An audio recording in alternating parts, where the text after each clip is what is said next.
Saris brothers శ్రావణ వేడుకలు అన్ని రకాల వస్త్రాలు శ్రావణంలో కూడా ఆషాఢం ధరలకే అమ్మకం.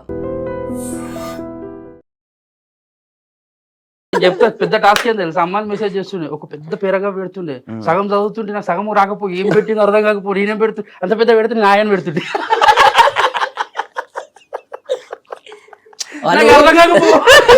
హాయ్ అండి, I'm big fan of you, I'm from here. ఇది ఏదో అంత పడుతుంది. సోన్సన్ మీ షో అప్పటి నుంచి చూస్తుంది ఇప్పుడు హాయ్ ఒకటే అర్థమైంది కింద హాయ్ ఒకటే హెచ్ఐ కనబడ్డది మనం హెచ్ఐ కింద మధ్యలో కాపీ పేస్ట్ అనుకుంటా.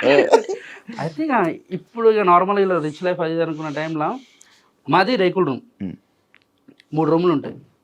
చిన్న లైఫ్ స్టార్ట్ అయింది అంటే మేము మా అమ్మ కొన్నది, అది కూడా కష్టపడి ఆ ఇల్లు కొన్నది. దానికి తోడు మా అన్నలు ఇద్దరు వాళ్ళు కష్టపడి నన్ను చదివించుకుంటా అంటే బాలాజీ నగర్ సికింద్రాబాద్ లో ఉంటుండే వీడు వేరే దగ్గర మెహదీపట్నం వీళ్ళది బాలాజీ నగర్ లో ఇల్లుంది ఓన్. ఇక్కడికి వచ్చేసారు వీళ్ళు, ఇక్కడ షాప్ పెట్టుకొని వీళ్ళు ఉన్నారు ఇక్కడ సెట్ అంటే వీళ్ళు సెటిల్ అయ్యారు షాప్. మనది ఏంటంటే ఇక్కడ మా బాబాయ్ దగ్గరికి మా మమ్మీ పనికి వెళ్తుండే, మా అన్నది షాప్ బైక్ మెకానిక్ షాప్ లో పని చేస్తుండే, మా చిన్ననేమో కార్ డ్రైవింగ్. అట్లా ఓవర్ ఫీల్ వాళ్ళు ఉన్నారు అంటే చేసుకుంటున్నారు చిన్న చిన్నగా, చాలా చిన్నగా స్టార్ట్ చేస్తాం. అయితే ఇక మనది ఇప్పుడే నీతో తిరిగి ఇట్లా అయినా కానీ మనకి రేకుల రూమ్ ఉంటుండే, వాన పడితే నీళ్ళు ఇంట్లోకి వస్తుండే, అదంతా కథ చెప్పుకుంటే ఏంటంటే అరే ఇంకెన్ని రోజులు రైవే చెప్పుకొని బతుకుతారని అనుకుంటారు, కానీ బతినోనికి తెలుసు ఆ ప్రాబ్లం ఏందో. ఎదుటికి ఏముంటుంది అంటే ఎవరిని కష్టపడతలేదు, ఎవడైనా కష్టాలే పడతారు అంటే ఎవరి కష్టం మనకే తెలుసు, నీ కష్టం నాకు తెలియదు, నా కష్టం నీకు తెలియదు. నా దృష్టిలో ఏంటంటే ర్యాంకర్ షో అంటే వాడే తోపురా వాడేది మంచి కార్లో తిడతారు, ఏసీ కార్లా 4 ఇంటర్వ్యూ చేస్తారు, డబ్బులు వస్తాయి, మంచిగా ఉంటుంది. ఎన్నో మాట్లాడుతున్నావు కానీ నీకెన్ని బొక్కలు నీకెన్ని అప్పులు ఎవరికి తెలియదు, మాకు కూడా అంతే. ఎవరికి ఎన్ని అప్పులు ఉంటే తెలియదు, ఎవరికి ఏమైతే తెలియదు. కానీ ఎదుటి దృష్టిలో ఏంటంటే సెలబ్రిటీ అంటే ఇది అనుకుంటారు, కానీ ఆడికి రావాలనేది మా వేడైతే అనుకుంటారు చూడు మన వాళ్ళు అందరూ, ఆడికి రావాలని చెప్పి ఈడి దాకా వచ్చినాము. అక్కడ స్టార్ట్ అయిన మా జర్నీ రేకుల రూమ్ నుంచి ఒక 3 ఫ్లోర్ల బిల్డింగ్ అయింది, సపరేట్ పెంట్ హౌస్ అయింది నాకు. అంటే అంటే వాళ్ళు ఇచ్చిన ఆశీర్వాదమే, వాళ్ళు ఇచ్చిన ప్రేమనే, వాళ్ళు ఇచ్చిన సపోర్ట్. ఒక 1.5 years 2 years అవుతుంది కట్టి. దానివల్ల మేము వీడి దాకా ఉన్నాం. వీడు ఒక మంచి కార్ తీసుకొని వీడు హ్యాపీగా ఉన్నాడు. వాడి క్వశ్చన్ కూడా నువ్వే చెప్పే ఆన్సర్లే అంటే మళ్ళీ వాడు చెప్తే నా భయం అయితే ఏం చెప్పేసాడు నీదేం చెప్పలేరా. ఇక్కడ దాకా లైఫ్ బాగుంది కానీ ముందేమైతే తెలియదు. నీ జర్నీ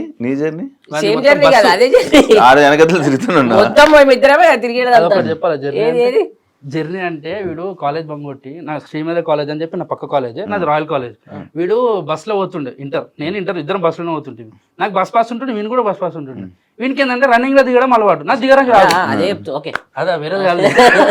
అయితే ఒకసారి రింగ్ రోడ్ దగ్గర ఏమైంది, వీడు ఇద్దరం ఉన్నాం, అరే ఆడ బస్ స్టాప్ ఉంటే ఆడ ఆపాలి, మేమేమి ఈ గల్లీ కొట్టాలి.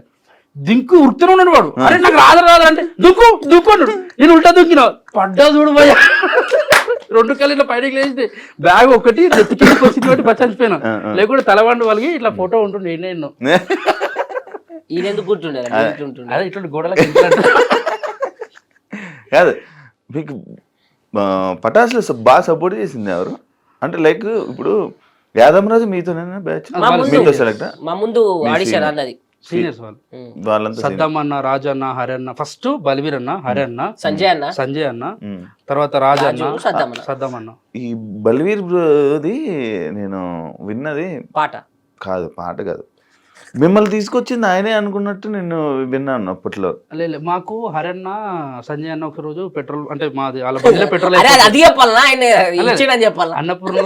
అన్నపూర్ణ పక్కన పెట్రోల్ అయిపోతుంది, జెన్యున్ చెప్తున్నా.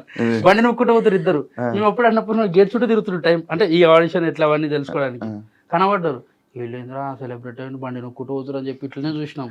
వాళ్ళు ఇట్లనే చూస్తారు, అన్నా నమస్తే అన్నా ఉరికినాం. అన్న ఏమైందని అంటే బండిలో పెట్రోల్ లేదంటే, అన్న బండిలో పెట్రోల్ తెచ్చేయాలన్న, మా బండిలో లేదు ఫస్ట్, అలా తెచ్చేయాలని చెప్పి పెద్దగా మేము అంటే లేదే తమ్ముడు అంటే, తను నువ్వు టీడీపీ ఆఫీస్ ఆపోజిట్ లో మన మల్లెమల్ల ఉంటుంది, ఆడదాకా నువ్వుకుంటే నేను మన్నెమ్మనే అన్న ఎట్లా రావాలన్నా దీనికి అదన్నా ఇదన్నా అన్ని అడుగుతుంటే ప్రతి ఒక్క దానికి ఓపికతో ఆన్సర్ చేసి మాకు నంబర్ ఇచ్చి ఈ టైంలో ఆడిషన్ ఉంటాయని చెప్పిందే హరన్న, సంజయ్ అన్న. వాళ్ళు చెప్పినందుకే ఈడున్నాం. హరన్న సంజయ్ సడన్ గా కనబడకుండా మాయమేమే, నేను రైటింగ్ చేసుకుంటా, కొన్ని షోలు చేసుకుంటా, ఆయన ఇప్పుడు నెక్స్ట్ ఒక వెబ్ సిరీస్ కానీ మూవీస్ కి ప్లాన్ చేసుకుంటాం. ఓకే, మీరు మధ్యలో మీరు లైక్ షో ఆపేయడానికి దానికి రీజను సంతోషాలంతా నిలిపారంట, అదే సంతోష్ అన్న రీజన్ కాదు కానీ అందరం అనుకొని వెళ్ళిపోయినాం. ఇప్పుడు మా హెడ్ ఆయననే, మేము ఒక రోజు సంథింగ్ ఒక దగ్గరికి వెళ్ళినప్పుడు ఆ రోజు రిహార్సల్స్ ఉండే దానివల్ల క్లాషెస్ వచ్చి వెళ్ళిపోయినాం తప్ప ఎవరికి మా కాళ్ళకి ఏం పగలేవు, మా కాళ్ళతో ఏం పగలేవు. తర్వాత వచ్చినాం 1 year ఒక 8 months ఖాళీగా ఉన్నాం. దాని తర్వాత మళ్ళీ 8 months ఖాళీ 8 months ఖాళీగా ఉన్నాం. 8 months సుక్కలు కనబడ్డాయి. అది మళ్ళీ మీరు ఇద్దరు ఎందుకు కలిపి చేయట్లేదు ఇప్పుడు? స్టాండప్ అట్లా స్టాండప్ కామెడీ షో లేదు, షోలు లేవు కదా. ఇప్పుడు నువ్వు ఇచ్చిన ఇంటర్వ్యూ అంటే స్టాండప్ లాగా అనుకుని వచ్చినాం. అంటే ఇద్దరు పిలిచినప్పుడు ఇద్దరు వచ్చి, నలుగురు పిలిచి నలుగురు వస్తారు. అప్పుడు స్కోప్ ఉండదు కదా. ఇప్పుడు జబర్దస్త్ టీమ్ ఇప్పుడు ఏ షో లేదు కదా మనకు. స్టాండప్ కామెడీ షో లేదు. స్టాండప్ కామెడీ అని కాదు. ఇప్పుడు నువ్వు దాని తర్వాత ఇది చేసావు మన స్టార్ మాలో. ఫస్ట్ అదిరింది చేసినాం జీ తెలుగులో. అదిరింది చేశారు. అదిరిందిలో నేను వేరే టీం ఎందుకు చేయలేదు? సెపరేట్ అయ్యారా? ఫస్ట్ నార్మల్ గా గొడవలు అనుకున్నారు కదా మీ ఇద్దరికి. జాన్ సీనా, నేనేమో రోమన్ కరెక్ట్ ఉంటారు. ఏం కొట్లాటలు ఏం లేవు. నార్మల్ ఏంటంటే మేము ఒక దగ్గర ఆగిపోయినాం. మనోడు ఏం చేసిండంటే వేనన్న పిలిస్తే వేనన్న టీంలోకి వెళ్ళిపోయాడు. నితిన్ భరతన్న పిలిచి తర్వాత నాగబాబు గారు నితిన్ భరతన్న వాళ్ళు పిలిచి మాకు అవకాశం ఇచ్చారు. ఇప్పటికీ ఈ ఆఫ్టర్ సెకండ్ లైఫ్ స్టార్ట్ చేసిన కారణం నితిన్ భరతన్న. వాళ్ళు లేనిది మా లైఫ్ ఇట్లా ఉండపో చిన్న చెప్తున్నా. 8 months ఖాళీ ఉన్నాక పిలిచి వాళ్ళే ఆ ఛాన్స్ ఇచ్చింది. అదిరింది షో అంటే మాకు సెకండ్ లైఫ్ ఇచ్చింది వాళ్ళే. ఇక దానిలో ఏ డౌట్ లేదు. వాళ్ళు లేనిది ఎవరం లేము. ఇక్కడ నేననే కాదు, మేమిద్దరం అనే కాదు, సద్దాం అన్న గానీ, రాజన్న గానీ, ఎవరైనా గానీ, రియాజ్ గారు కూడా అక్కడ నుంచి స్టార్ట్ అయింది. మా టీం అందరం ఇంకా ఓపెన్ చెప్పాలంటే ఒక అరణ్ ఒక్కడు స్టార్ మాలో సెట్ అయిపోయింది. దాని తర్వాత కామెడీ స్టార్స్ అక్కడ కూడా మీరు కలిపి మీ టీం నేను వచ్చా ఒకసారి. అరణ్ టీంలో ఉండే అందరు ఒకటే దాంట్లో కొట్లాడుతుంటాం. Separate team. అదే అంత సపరేట్ గా టీవీలో కనిపిస్తేసరికి వీళ్ళిద్దరు గొడవలు అయ్యి ఏదో విషయాల్లో విడిపోయారా అని చెప్పి. కానీ నేను కూడా ఎప్పుడు నేను కలిసినప్పుడు ఆడుంటాడు, ఆడిని కలిసినప్పుడు నువ్వు ఉండవు. ఎందుకంటే వానికో బండి ఉంది, నాకో బండి ఉంది. ఇక ఇద్దరం ఒకటే దా తిరుగుతాం. మా కాకా నువ్వు మంచిగా వాడు సన్ సిటీలో ఉంటుంది. ఇప్పుడు నేను మెహదీపట్నంలో ఉంటా, గుడి మల్కాపూర్ కార్వన్. ఇప్పుడు కలిసి రాలే పైకి అయితే కలిసి వచ్చినాక కిందకి వచ్చి ఇద్దరం వచ్చినామని చెప్పినామా లేదా? చూడగానే ఫస్ట్ ఫోన్ చేస్తావు, చూడగానే నిన్ను చూసి ఫస్ట్ ఫోన్ చేసుకుంటే మాట్లాడుతున్నా. ఈడున్న ఇడికి వచ్చేసి మనోడు వస్తలేడు, మనోడు జర యాటిట్యూడ్ చూపిస్తుండే అది అంటే అట్లా చూపిస్తాడు అని చెప్పి పైనకి వచ్చేసాం. వచ్చే వరకు నిజంగా చూపించేసాం మాకు స్టూడియో. కానీ నిజంగా నీ లైఫ్ కూడా మాకు చాలా హ్యాపీ అనిపిస్తుంది. ఎందుకంటే మేము కామెడీ స్టార్స్ చేసినప్పుడు ఫస్ట్ టైం టీవీ షో చేయడం మనోడు. అంటే మా కామెడీ స్టార్స్ కి నేను ఇంట్రడ్యూస్ నేను చేసిన తర్వాత మనోడు పెద్ద కామెడీ చేసేసి లోబాన్నతో ఇంటర్వ్యూ ఆన్ కామెడీ స్టార్స్ లో షోలోనే మనోడు ఏం చేస్తాడు, మేము స్కిట్ అయిన తర్వాత మధ్యలో కొంచెం ఒక 5 minutes 6 minutes లో ఇంటర్వ్యూ ప్లాన్ చేసుకుని అప్పుడే లోబో బయటకు వచ్చాడు, ఎలిమినేట్ అయ్యి. లోబన్న బయటకు వచ్చి అప్పటిదాకా నేను లోబన్నతోని నేను మనోడు వచ్చి 2-3 కాంట్రవర్సీ క్వశ్చన్ అడుగుతా. ఎట్లుంటే మన కాంట్రవర్సీ అంటే నంబర్ ఆఫ్ సెర్చ్ కొడితే మొత్తం గూగుల్లో కొడితే వేరే వస్తాయి, తర్వాత నీ వస్తాయి. ఇది అప్పటికప్పుడు రాయమన్నారు, మంచిగా చేసిండు. కానీ అవే గుర్తొచ్చాయి అప్పటికప్పుడు రాయమంటే 2-3 డైలాగులు గుర్తొచ్చాయి. కాదు ఇప్పుడు రవణతో సింహతో వాళ్ళందరితో టచ్ లో ఉన్నారు, కలుస్తాం అప్పుడప్పుడు, కలుస్తారు, మాట్లాడతారు, మంచిగా షో కలిసినప్పుడు అలాగే ఉంటాం అందరం. వీడు పోతాడు అన్నదానికి రవణదానికి పోతాడు, అప్పుడప్పుడు నేను రవణదానికి పోతాం. ఫామ్ హౌస్ లకి ఇట్లా నార్మల్ బర్త్డేస్ ఉంటే కలుస్తాడు. నువ్వు ఏం తినాలంటే ఎనుకోలేదు, ఏం మాట్లాడితే హోస్ట్ రా అయితే అదే నీకు రీసెంట్ గా రాహులంతా తిరుగుతున్నా ఏంటి సంగతి? అంటే తిరుగుద్దానా ఏంటి సంగతి? ఎట్లన్నా తెలుసా మొన్న ఒక పూరితం తిరుగుతుంది. అరే తిరిగేది అన్నతోనే కదా. రాహులంతా నీకు ఎలా కనెక్షన్? ఎలా అంటే ఓ రోజు అన్నని ఒక దగ్గర కలిసిన రోజు నుంచి అన్నకి ఎట్లా కనెక్ట్ అయిందో తెలియదు. ఆ రోజు కనెక్ట్ అయినాము, కంటిన్యూ 2 days అన్నతోనే ఉన్నా. ఆ రోజు ఆయనతోనే 2 రోజులు ఉన్నా. అట్లనే మా ఇద్దరిది కంటిన్యూ అయ్యకుండా వచ్చింది జర్నీ. కంటిన్యూ అయ్యి ఆస్ట్రేలియాకి పోయినాం ఈవెంట్ కి ఆయనతోనే. యుఎస్ కి వీసా ఇప్పించి యుఎస్ కి కూడా తీసుకున్నాను. ఆస్ట్రేలియా ఈవెంట్ కి అయితే బేసిక్ గా నన్ను వద్దన్నారు. నన్ను వద్దంటే నేను ఈవెంట్ కి రాను, ఈవెంట్ క్యాన్సిల్ అని చెప్పాడు అన్న. ఈవెంట్ కి రాను నేను, ఈవెంట్ క్యాన్సిల్ అంటే అప్పటికప్పుడు వీసా ఇస్తే పోయినాక అన్న ఒకటి చెప్పిన, అరే వద్దన్నారా నువ్వు ఎట్లా చేస్తావు చూస్తాను నేను. ఆయన చెప్పిండు నేను వద్దన్నారు మరి చూసుకోరు అన్న. స్టేజ్ ఎక్కి చేస్తే వాళ్ళు 3 యాంకర్లను పెట్టుకోరు అక్కడ వాళ్ళని. వాళ్ళు ఎవరు కూడా మాట్లాడలే నేను మాట్లాడుతుండే దిగి వెళ్ళిపోయారు. తర్వాత ఆడు ఈవెంట్ కోఆర్డినేటర్ ఆయన వచ్చి ఈవెంట్ ఎవరైతే చేసిన ఆయన గట్టి హక్ చేసుకొని కానీ మేము అనవసరంగా ముగ్గురిని పెట్టుకున్నాం, వాళ్ళ పేమెంట్ నీకు ఇచ్చినా అయిపోతుండేమో అంటున్నాను అని నాకు గిఫ్ట్లు నేను ఎక్స్పెక్ట్ చేయలే అసలు నువ్వు ఇట్లా చేసావు అట్లా. యూఎస్కి కూడా అట్లనే అన్నారు, మీకు తెలియదు ఆయన గురించి వచ్చినాక చూసుర్తి అని చెప్పిండు. యూఎస్కి కూడా మంచిగా చింపి వాడి ఓకే ఓకే ఓకే కట్టది యూఎస్కి అట్లా యూఎస్కి కూడా రచ్చ చేసి వచ్చిన. ఏం లేదు భయ్, ఒకటే చెప్పాలంటే మనిషి దిల్దార్ సాఫ్ ఉన్నది కాబట్టి అన్న దగ్గర తీసుకొని మంచిగా ఉన్నాడు. మనం ఓన్లీ జోకం జోక్ బ్యాచ్ బ్యాచ్ మనది కాదు. ఏమన్నా ఆ శివబాయ్ అని చెప్పి మంచిగా మనం కలిసిపోతాం. షువర్ అండి అన్న మీరు యాంకర్ కదా అన్న, యాంకరింగ్ మస్తు చేస్తాను సార్, ఎంత మంచిగా క్యూట్ అట్లా సెట్ అయిపోతుంది. మనం ఎవరిది జోకం ఆ జోక శాత కాక కొన్ని అవకాశాలు కూడా పోయినాయి మనకి. అవునా? పోతే 100% కొన్ని దాంట్లో కొన్ని చేయాలి. ఇప్పుడు ఏమైనా ఆఫర్స్ రావాలన్నా ఏమైనా కావాలన్నా డైరెక్టర్ల చుట్టూ కానీ వాళ్ళ మనుషుల చుట్టూ కానీ వాళ్ళకి భజన చేస్తూ తిరగాల? పర్టికులర్ డైరెక్టర్సా మేనేజర్సా అని కాకుండా కొన్ని దగ్గర కొంతమందికి చేయాలి, కొంతమందికి కొంచెం వాయించి పడేయాలి. నువ్వు చేసావా? నేను అట్లా సెట్ కావు కదా. ఎవరికి చేయాలి నేను ఏం మనకు అట్లాంటి ఇష్టమే ఉండే అట్లాంటి లేకనే కదా చాలా ఛాన్స్ మిస్ అయినా చెప్తలేడు అంటే చాలా మిస్ అయిపోయి. నువ్వు నీకు అలా సిచ్యువేషన్ వచ్చిందా? అసలు మాట్లాడలే ఎప్పుడు ఎవరితో అవకాశం కూడా అడగలే? ఎందుకు అంటే నీకు ఉన్న వరకు నడుస్తుంది, హ్యాపీగా ఉన్నాం చేసుకుంటున్నాం. అవకాశం అడగడం అంటే అన్న ఏదైనా ఉంటే చెప్పండి అని అడుగుతాం, ఏదైనా మూవీ ఉంటే చెప్పండి అని అడుగుతాం. కానీ అన్న మీరు ఎంతమంది చేసే సినిమా హైలైట్ ఉందంటే వాడు ఫస్ట్ సినిమా చేసేది, ఆయన ఇంతకుముందు సినిమా తీసింది హైలైట్ ఉందంటే వానికి డౌట్ వస్తుంది కదా. అట్లాంటివి మనం చెయ్యము రావు, అట్లా ఎవరి దగ్గర పోయి.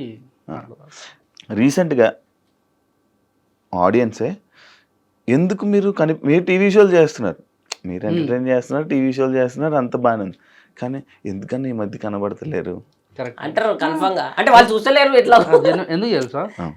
ఇప్పుడు నీకు ఒకప్పుడు ఏంటంటే యూట్యూబ్ ఉండే, ఓన్లీ టీవీ యూట్యూబ్, దాని తర్వాత టిక్ టాక్ అంటే అవండి అంటే చాలా యాప్స్ వచ్చినాయి. ఇప్పుడు ఓటీటీ ప్లాట్ఫామ్స్ చాలా వచ్చినాయి. ఇవన్నీ చూస్తూ నీకు ఇవి చూస్తారు. నీకు 11 మంది ప్లేయర్లు ఉంటారు, ఒకరి పేరు ఎందుకు హైలైట్ అవుతుంది? వాళ్ళు కూడా ప్లేయర్సే, కానీ అది చూడాలనుకునే కొన్ని చూస్తారు. ఇవి చూసేసారు అందరూ, చూస్తూనే ఇవి కూడా చూస్తారు, కానీ వాళ్ళు అప్లోడ్ పడతారు. అన్నా వస్తలేరేనా ఈ మధ్య ఎటు వేయరా అని అంటారు. మనం చేస్తున్నాం కానీ కొందరికి చూసే వాళ్ళు కొంచెం తక్కువయ్యారు, జెన్యున్ గా తక్కువయ్యారు కొంత. ఇప్పుడు సినిమాలు కూడా పెద్ద పెద్ద సినిమాలకి థియేటర్ కి ఆడియన్స్ వస్తలేరు, అట్లా అని చెప్పి సినిమా ఏం తక్కువ కాదు కదా. సినిమాలు చేసావు కదా? చేసిన మొన్న ప్రదీపన్న సినిమా చేసిన, అక్కడ అబ్బాయి ఇక్కడ అమ్మాయి, ఇంకా మిస్టర్ రెడ్డి అని చెప్పి మొన్న ఒక సినిమా రిలీజ్ అయింది. ఉన్న ఒక 4 సినిమాలు చేసిన. నువ్వు? నేను కొత్త హీరోలు ఒక 2 సినిమాలు చేస్తున్నా. మొన్న మిత్రమండలి అని ప్రియదర్శి అన్నది ఒక సినిమా రిలీజ్ కుంది, ఇప్పుడు అది చేసిన 3. ఇది రీసెంట్గా నేను ఒక 6 months బ్యాక్ ఏమినో లేదు చెప్తారా నాయన ఎక్కడ ఇరికేలో అని ఇక్కడ తెలుసా ఇంట్లో పెట్టిన ఇరికమ్మ చాలా దొడ్డుగా అయిపోయినాం. ఫోటో చూసాను, గర్ల్ ఫ్రెండ్ అని చెప్పి అఫీషియల్ చేసావు కదా. ఎప్పటి నుంచి లవ్? ఆమె నన్ను 2 years నుంచి లవ్ చేస్తాను. నువ్వు? ఆమె అదృష్టం చూడు, నన్ను 2 సంవత్సరాల నుంచి లవ్ చేస్తాను. అదృష్టం కాదురా, ఆమె దురదృష్టం. అది నువ్వు వేరే వాళ్ళని చూస్తుంటే అది బ్రేకప్ అయ్యి ఇది ప్యాచప్ అయిందా? అట్లేం లేదు, దగ్గరకు వస్తే కొట్టేసాను. లేదు అంటే నేను పాస్ట్లో నాకు లవ్ ఉంటే నాకు బ్రేకప్ అయ్యి 3 సంవత్సరాలు మంచి ఎంజాయ్, అమ్మ పోయి తాగాలి, ఎంజాయ్ చేయాలి, దోస్తులతో తిరగాలి, ఆ మైండ్ సెట్లో ఫిక్స్ అయ్యి కూర్చుందాం అనుకున్నా. కానీ ఈ వెనకాల కెరియర్ చూసుకున్న తర్వాత ఇవన్నీ చూసుకున్న తర్వాత మళ్ళీ కింద పడితే లేవడానికి చాలా ఇబ్బంది పడతాను. నువ్వు ఎంత ఎంజాయ్ చేయి, నీ పన్ను చేసుకో అని మళ్ళీ స్ట్రైక్ అయ్యి నిమ్మలంగా నా పని నేను చేసుకుంటూ ఎంజాయ్ చేయాలనుకుంటూ ఎంజాయ్ చేస్తాం, ఫ్రెండ్స్తో చిల్ అవుట్ అవుతుంది. అట్లా ఒక షోలోనే ఆమె కలిసింది. అంటే యాంకరింగ్ కోసం అని వచ్చింది ఫస్ట్. ఆమె ఫస్ట్ రావడం కూడా మనం ఏంటంటే మనం నోరు అంటే ఆగదు, మనం ఇప్పుడు అర్థమైపోయింది. మనం మాట్లాడుతుంటే ఎదురు వెళ్ళ కొందరికి మంచిగా అనిపిస్తే కొందరికి నచ్చదు. అందరికి నచ్చడానికి ఏం పెద్ద అది కాదు కదా. నువ్వు నచ్చు, నీ మనం నచ్చదు ఎవరికి. కొందరికి నచ్చుతాం, కొందరికి నచ్చం. ఎవరికి కొందరికి అంటే ఒక పర్సన్ అంటూ అందరికి నచ్చాలని చెప్పి రూల్ లేదు కదా, అట్లా చెప్తున్నా నేను. అయితే కొన్ని రోజులు నేనంటే చాలా కోపం పెట్టుకుంది. నేను చేసే టైంపాస్ లెక్కలకి అంటే మాట్లాడుతుంటే జోకులు వేస్తుంటే కొన్ని ఆమెకు నచ్చదు. ఆ చిలిపితనమే, ఆ తీట లెక్కలే మళ్ళీ నచ్చినాయి. ఆమె నచ్చిన తర్వాత ఇంటికి ఊహించుకుంటే ఆ పిల్ల ఏందన్నా అన్నట్టు అట్లా పెట్టుకొని తర్వాత ఒక అదే రోజు ఆమె వచ్చి, ఫీలింగ్ అరా నువ్వు నీ ఫీలింగ్ అరా ఆమె చెప్పింది రాబోయే ఉన్నది ఉన్నాడు చెప్తున్నా నాకేం రాదా? నువ్వు అట్లా నచ్చినావు అంటే నాకు డౌట్ కొట్టింది. తర్వాత ఐ లవ్ యూ అని చెప్పింది ఒకసారి, అంటే ప్రపోజ్ చేసింది. నేను అన్న అక్క వద్దక్క అని చెప్పిన ఫస్ట్ వద్దు నాకు ఆల్రెడీ నేను పెద్ద డోరెమాన్ అయినా ఒక దాంట్లో నేను మళ్ళీ లవ్ జోలికి వెళ్ళాను. అంతకుముందు నాకు పాస్ట్ ఉందని చెప్పిన కదా, వద్దు నాకు లవ్కి వద్దు, మళ్ళీ నాకు ఆ ఏడుపులు ఆ పొడబొబ్బలు వద్దు, నిమ్మలంగా ఉంటా, నాకు ఈ లవ్ సెట్ అని చెప్పి చెప్పేసిన. ఆమె ఏమన్నది సరే తెలుసు పాస్ట్ ఎవరు తెలుసు చెప్పేసిన, అన్ని చెప్పేసిన, డీటెయిల్ చెప్పేసి. ఎందుకంటే రేపన్నాడు వచ్చి నువ్వే వస్తావు ఫస్ట్ మనస గారు మీ భాస్కర్ కి అప్పట్లో ఒక అమ్మాయితో ఉందంట నిజమేనా ఇట్లాంటి క్వశ్చన్ రావాలని చెప్పి ఫస్ట్ ఏమైనా కదా చూడండి పుస్తకం వేటలో చూపించగలరు. అయితే చెప్పేస్తే ఆమె సరే నీ ఇష్టం అని చెప్పి ఆమె వెళ్ళిపోయింది. వాళ్ళ ఇంట్లో వాళ్ళ మమ్మీకి చెప్పుకుంది. వాళ్ళ మమ్మీ అన్నదంటే ఎందుకు మరి అట్లా ప్రపోజ్ చేయడం అవసరమా, అదే ఆమె చెప్పేసి ఓపెన్ చెప్పింది వాళ్ళ మమ్మీతో ఫ్రీ ఉంటుంది. తర్వాత ఒక 1.5 year అట్లా నార్మల్గా అప్పుడప్పుడు షూట్లలో అక్కడ కలుస్తుంటే హాయ్ బాయ్ అంటే మంచిగా ఉంటుంటుంది. తర్వాత ఉన్నట్టుండి ఆమె చూపించే ఇంకా మర్చిపోలేదు, అట్లా ఉన్నది ఆ లవ్ అయితే ఎట్లుందో కేరింగ్ అట్లనే ఉంది. అరే నీ ముఖానికి నీ పర్సనాలిటీకి నీ కటౌట్కి అంత మంచి అమ్మాయి వచ్చి ప్రపోజ్ చేస్తే చూడంగానే నన్ను ప్రపోజ్ చేస్తే చేయడమే గగనం చేసిన తర్వాత నువ్వు మూతవారి అని తీరు వద్దు, నీ పాస్ట్ నా పాస్ట్ అని చెప్పి పెద్ద పెద్ద మాటలు మాట్లాడి ఇంటికాడికి వచ్చి అద్దంలో చూసుకుంటే నన్ను నేను తిట్టుకుంటున్నా, సిగ్గు శరం లేకుండా నన్ను నేను తిట్టుకొని ఉంచుకున్నా కూడా అవసరం అలా మంచిగా పాప ఎంత మంచిగా క్యూట్గా మాట్లాడిందని. తర్వాత 1.5 year తర్వాత 2 years తర్వాత డైరెక్ట్ వాళ్ళ మమ్మీకే ఫోన్ చేసిన, మీ కూతురు అంటే నాకు కూడా ఇష్టమే, మరి ఇన్ని రోజులు ఫ్రెండ్స్ అన్నారు కదా అంటే అట్లా చెప్పమన్నదని చెప్పి నేను ఒట్టి ఎరికిచ్చేసిన. ఫోన్ తీసుకొని గట్టిగా తిట్టింది. నేను చెప్పి నా ఫ్రెండ్స్ అని ఏ రోజైనా చెప్పిన అంటే లేదు యాక్సెప్ట్ చేసేసాను అని చెప్పిన తర్వాత ఇప్పుడు టాస్క్ ఏంది వాళ్ళ మమ్మీకి చెప్పింది, వాళ్ళ మమ్మీ ఒప్పుకుంది. మా మమ్మీ ఒప్పుకోవాలి కదా ఇప్పుడు ఒప్పుకోలే. ఇంట్లో పోయిన తర్వాత అంటే ఇప్పుడు కాదు అప్పుడు ఆ రోజు మైండ్లో చెప్పాలి, టైం వచ్చింది ఏం చేయాలి అర్థమవుతలేదు. మా అమ్మని అమ్మ ఒకసారి పెంట్ హౌస్ కాడికి రా అమ్మ పైనకి అని చెప్తే ఇద్దరం పోయినాం. ఓ వాటర్ బాటిల్ ముంగట పెట్టినా, అక్కడ పక్కన కట్టుంటే దూరం పెట్టినా, పెట్టి మంచిగా కూర్చొని అమ్మ నీ కొడుకు ఏదైనా తప్పు చేస్తానంటే నువ్వు నమ్ముతావు అమ్మ అన్నది. నమ్ముతారా అన్నది. మైండ్ ఖరాబ్ అయింది. నువ్వు తీటగా నువ్వు రైదని చేస్తావు అట్లా కాదే చెప్పేది అంటే చెప్పంటే నన్ను ఒక అమ్మాయి ఇష్టపడుతుంది అంటే తీ బంక మాటలు అన్నీ వేసి కింద లేచిపోతున్నావు, నమ్మతలేదు, నాకు పడ్డదంటే నమ్మతలేదు. అమ్మతోడే నన్ను ఒకరు ప్రేమిస్తారు, ఆ పిల్ల పేరు మానస అని చెప్తే మరి అన్నకి చెప్పినావా అన్న, లేదు నీకు చెప్పినాక చెప్దామని అంటే మరి ఒకసారి అన్నకు కూడా చెప్పు, వాళ్ళకి ఇష్టమైతే మరి మాట్లాడదాం అది అన్నది. హైలైట్ ఏంటంటే అన్న వాళ్ళకి ఫస్ట్ చెప్పేసిన, ఎవరి అలా బంచి ఇచ్చేసిన, ఎందుకంటే అందరం కలిపి పెడితే అందరు కలిపి కొడతారు, అంతదాకా తెచ్చుకోవద్దు మనం, ఎట్లా రిస్కీ జోన్లోకి పోవద్దు. చెప్పేసి నిమ్మలంగా అమ్మ కొంచెం టైం తీసుకొని ఒక అర్ధగంట తీసుకొని నీ అట్లేం లేదు బిడ్డ మంచిగా ఉంటే చాలు, మీరు ఎవరిని చేసుకుని నిమ్మలంగా ఉండాలని కోరుకుంటా, నువ్వు మంచిగా ఉంటే చాలని చెప్పి ఒప్పుకుంది. అమ్మాయి అప్పుడు ఇట్లా మింగిన సాటిస్ఫాక్షన్ అయినా. ఏం మింగినా గొంతులు ఉండేది ఒక భయం ఉంటుంది, అది మింగేసిన లోపలికి ధైర్యం వచ్చేది డైరెక్ట్ ఫోన్ ఆ బేబీ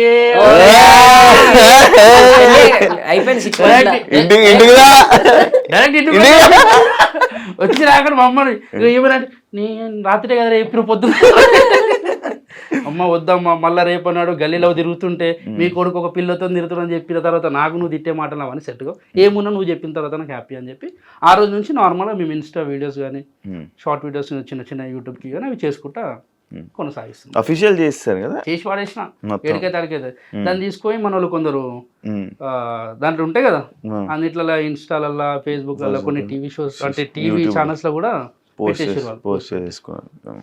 మరి మీ ఎక్స్ చూస్తే బాధపడుతుంది అని చెప్పిన ఆమెకు కూడా చెప్పేసిన.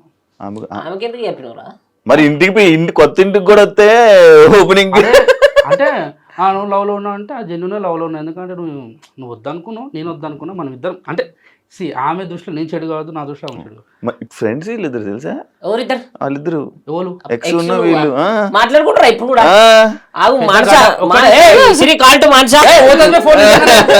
అరే అయిపోయినా తెలవాలని చెప్పినావు కదా.